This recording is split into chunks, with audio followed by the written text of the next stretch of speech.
उत्तम आंकिंचन्य धर्म। 10 लक्षण धर्म का 9वां लक्षण है उत्तम आंकिंचन्य धर्म।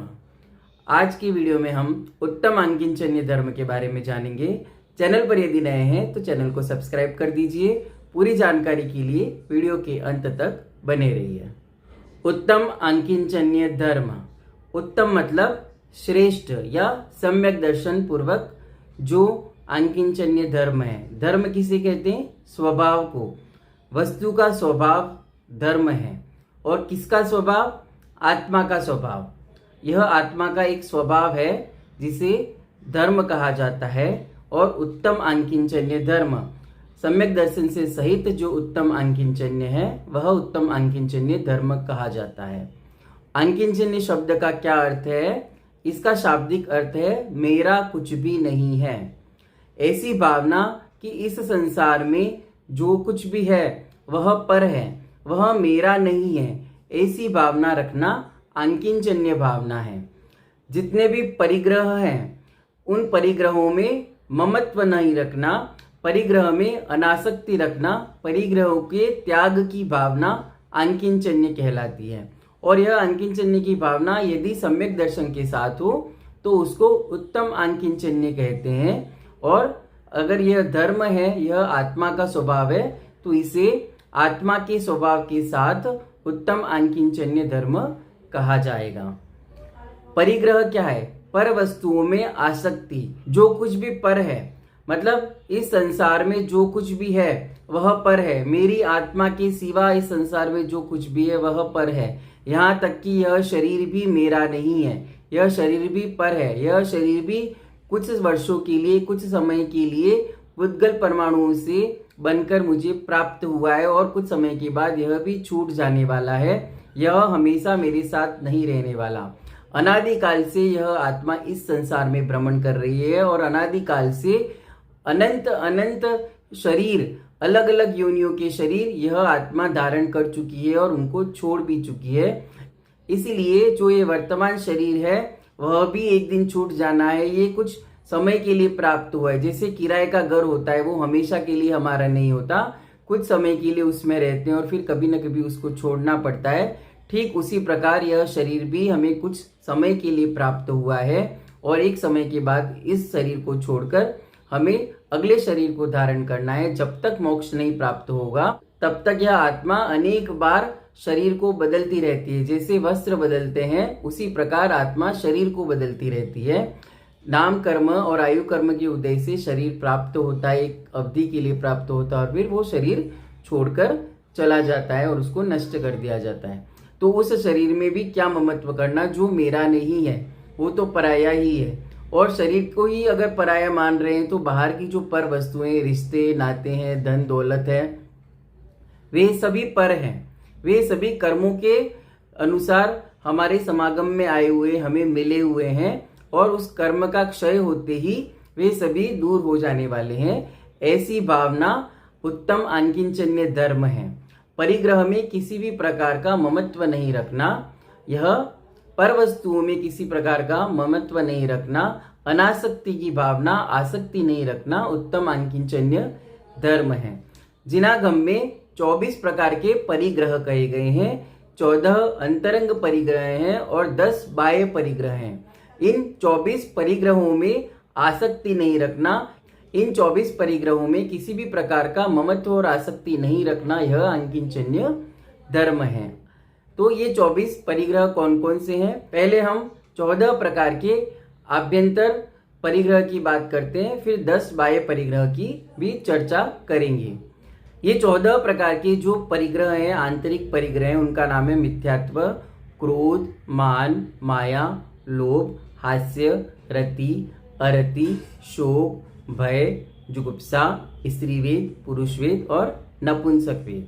10 बाह्य परिग्रह के नाम है क्षेत्र, वास्तु, हिरण्य, सुवर्ण, धन, धान्य, दास, दासी, कुप्य और बांड।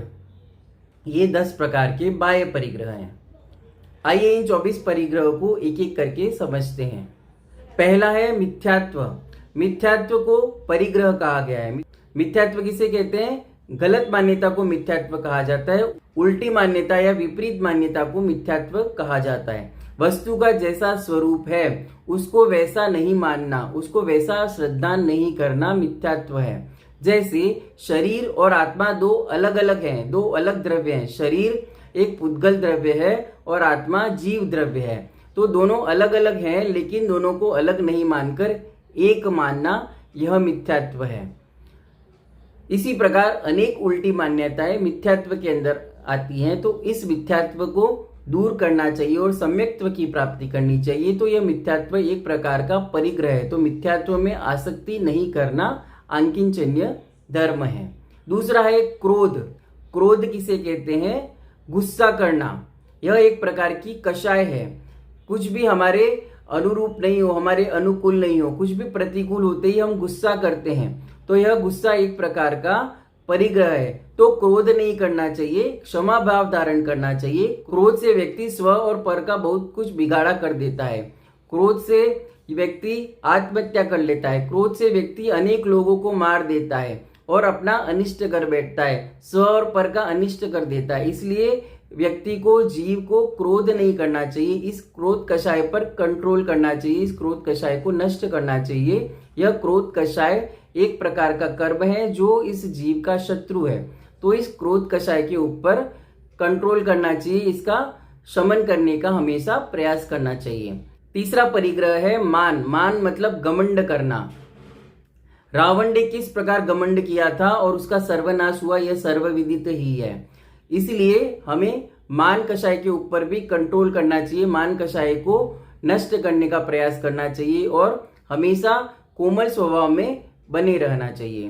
तीसरा है माया कषाय। माया मतलब मायाचारी करना, छल कपट नहीं करना चाहिए, धोखा नहीं देना चाहिए और सरल स्वभावी बने रहना चाहिए। ऋजुता का भाव धारण करना चाहिए और इस माया नाम के कर्म के ऊपर हमें कंट्रोल करना चाहिए। इस माया कषाय को दूर करना चाहिए, इस कर्म को नष्ट करना चाहिए, जिससे जीवन में सरलता आवे, हम अपनी आत्मा से जुड़ सकें।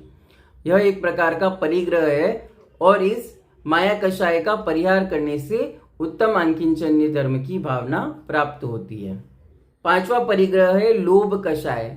लालच बुरी बला है। लोभ मतलब लालच करना और लालच नहीं करना मतलब सोच धर्म। अपने सोच धर्म में बने रहना, सोच के स्वभाव में बने रहना, संतोष धारण करना, लालच नहीं करना। लालच बुरी बला है ऐसा भी कहा गया, इसीलिए लालच नहीं करनी चाहिए और इस लोभ कषाय से दूर रहना चाहिए। लोभ नाम के परिग्रह को हमेशा दूर करने का प्रयास करना चाहिए। इन 5 परिग्रह के अलावा 9 कषाय हैं। 9 कषाय रूप जो कर्म है वे भी इन परिग्रहों में लिए गए हैं। अगला है हास्य। हास्य मतलब हंसना। रति, रति मतलब रुचि, पर वस्तुओं में रुचि रखना। अरति, पर वस्तुओं में अरुचि रखना। जैसे खुशबू आई तो हमको अच्छा लगा तो उसको रति कहेंगे, बदबू आई तो हमको बुरा लगा तो हम नाक बंद कर देते हैं तो उसको अरति कहते हैं। तो यह रति और अरति दोनों ही सिचुएशन में साम्य भाव धारण करना चाहिए। हमें कोई विकल्प नहीं करना चाहिए।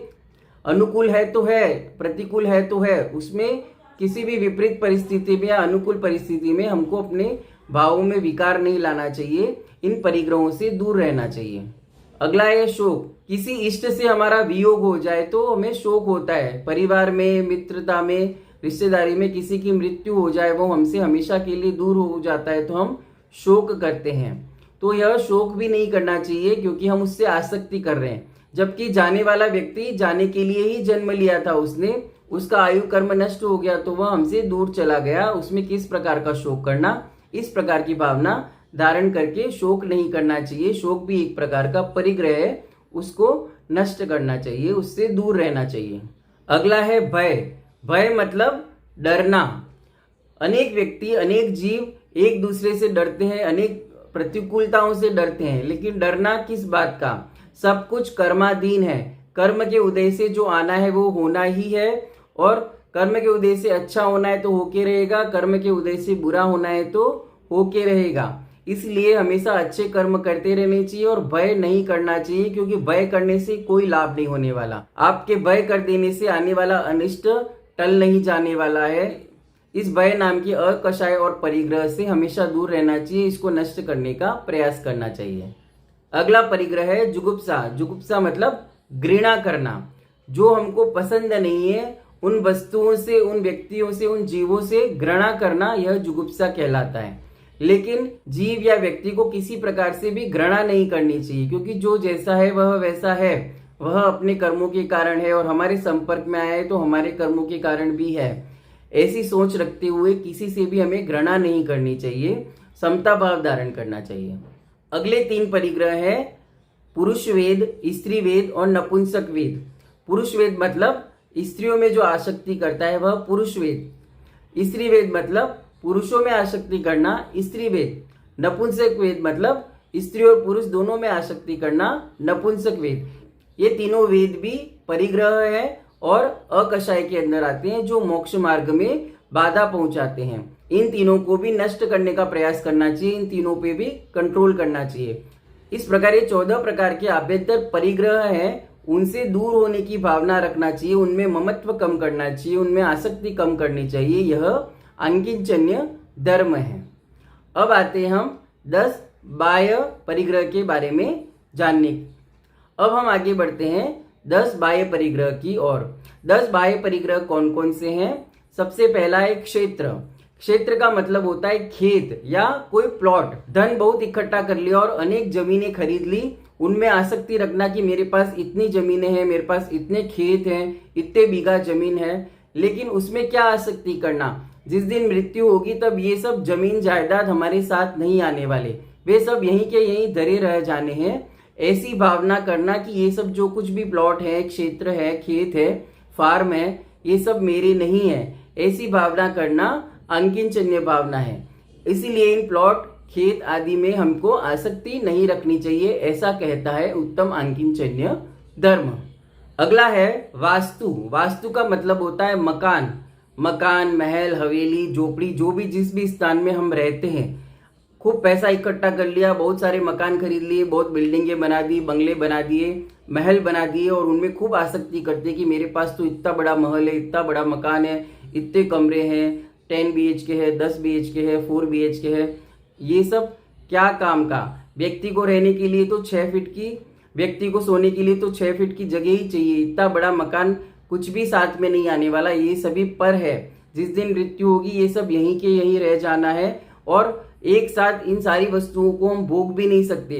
पूरे इतना बड़ा मकान हो, पूरा महल हो, उस महल को एक साथ भोगा भी नहीं जा सकता, तो उसमें क्या आसक्ति करना, और जो एक दिन नष्ट हो जाने वाला है। पुराने जमाने में कितने ही लोगों ने बड़े बड़े महल आदि बनाए थे जिनको हम शास्त्रों में पढ़ते हैं, वे आज कहाँ है? वे सब मिट्टी में मिल चुके हैं।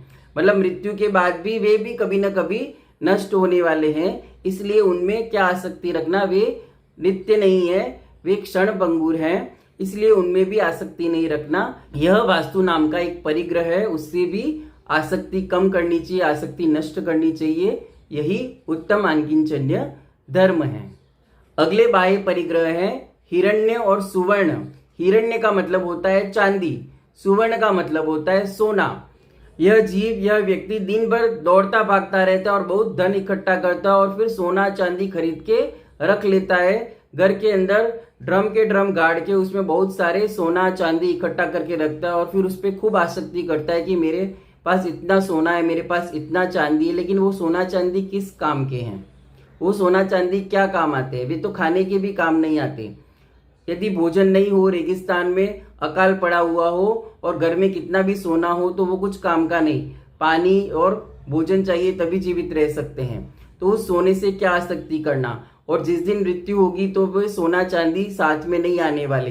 1 ग्राम का भी सोने का तार या चांदी का तार हम अपने साथ में नहीं ले जा सकते। ऐसी भावना करना और उनमें आसक्ति नहीं रखना, यह उत्तम अंकिंचन्य धर्म है।